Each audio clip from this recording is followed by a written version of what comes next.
Hey everybody, it's a brave new world out there. I'm here with a tech tutorial on Zoom, a video conferencing application that is being used by businesses and schools right now as we social distance ourselves. The following video has a couple of nods specifically to my colleagues, but otherwise it gives you a really nice rundown on how to not only join a meeting, but also set up your very own meetings. Hope you enjoy.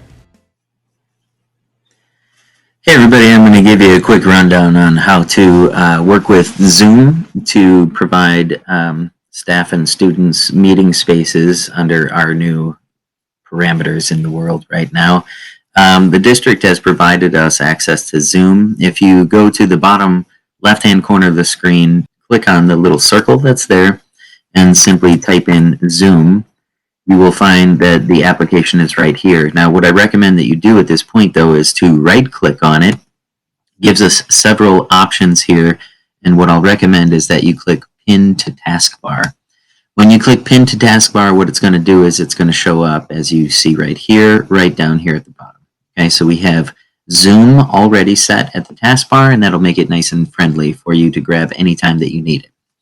All right, so let's get this application open. When you open it at first, you either have the option to join a meeting or to sign in. If you are simply jumping into other people's meetings, then all you need to do is join the meeting. In your meeting invite, you'll get a meeting ID, sometimes a password along with that, but you would put the meeting ID right in there. Otherwise, if you want to set up meetings, I'm going to run you through that really quickly here. So we go sign in. We'll go sign in with Google. We can use our Valley View credentials to be able to get this done. You'll just need to put in your credentials. Your first time using it, which this is not for me, your first time using it, you'll have to enter in your information, including your password. So now you can see, now that I'm logged in, I can join a meeting or start a meeting, and then it also includes my contacts. So how do we set up a meeting? I have my PIN right here. This is my meeting ID PIN, okay? I can click Start with Video, and bizarrely, you're going to see me now twice on the screen. I'll be down and right here. Hey, everybody. Okay, so from here, I have a meeting, but it's a pretty boring meeting because it's just me. So let's get some other people in here. We'll go to Invite down at the bottom. Okay, under the invite, we can totally ignore these things right here. What I want you to look at right here is Copy Invitation. If I simply click Copy Invitation, it says, hey, it's been copied to the clipboard, and it includes a meeting password right here, okay? So now let me jump out to my email. I'm going to create a quick email here. I'm going to invite this really neat person that I know.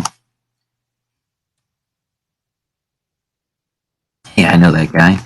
Hey, let's Zoom together, shall we? And now in the body of the text, I'm just going to go Control-V, and it puts it in there. It has all of the information that's needed. It has my meeting ID number. It has a password to join the meeting, and I'm going to send that off, and we'll see if that person decides to jump into the meeting. Otherwise, I am going to be just kind of sitting back here waiting for someone else to join into the meeting. So let's see if anybody joins in. Okay, I'm going to run you through really quickly how to do this via mobile device now. Okay, so as you can see, I've got my little Zoom meeting down here. Okay, this is a free application. You can put it onto Apple devices, Android devices, whatever you want to. I'm going to click right into that, and it says, hey, start a meeting or join a meeting. Now, again, to be able to start a meeting, you've got to sign in. But I'm going to join a meeting. So here I am bouncing back and forth between devices. I need my meeting ID and password. So I'm going to click on my phone. I'm going to click Join a Meeting. And we have a screen name. Always helpful to put in a screen name. And then the meeting ID, I'm going to transcribe this in here. And we're going to go join. Now, because this was a password sensitive one, I also have to enter in the password, and the password there was 661460, and we're going to go continue. Now, on a mobile device or on your computer, it always comes up like this, where it says, hey, this is a preview of what you look like. Do you want to join with video or join without video? Kind of nice, kind of fun to join with video, so we're going to join with video. And it's connecting. I just got a notification on my computer, and they're very, very strange. I'm on two screens here, back and forth, and back and forth, and back and forth.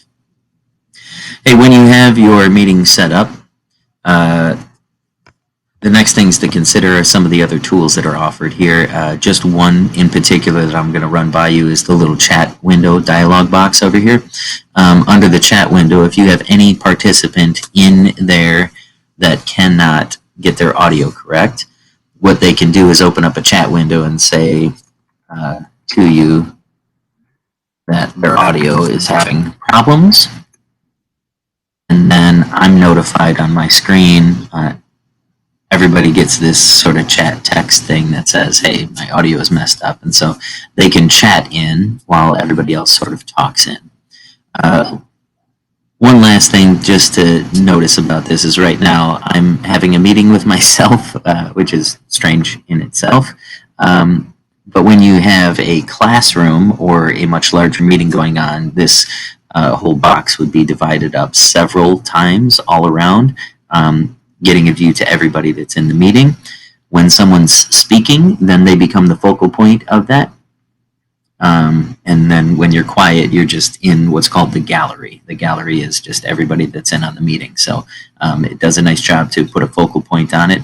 Also, as a moderator of a meeting, you can mute everyone else so that you can communicate effectively across to everybody, and then you can unmute them when you're ready to have dialogue and discussion and things of that nature. Anyway, I hope this helps you get a little bit more familiar with Zoom meetings. That's it for the basic rundown on how to do Zoom meetings. So let's get out there, everybody. Let's keep communicating with each other and keep this world on spinning.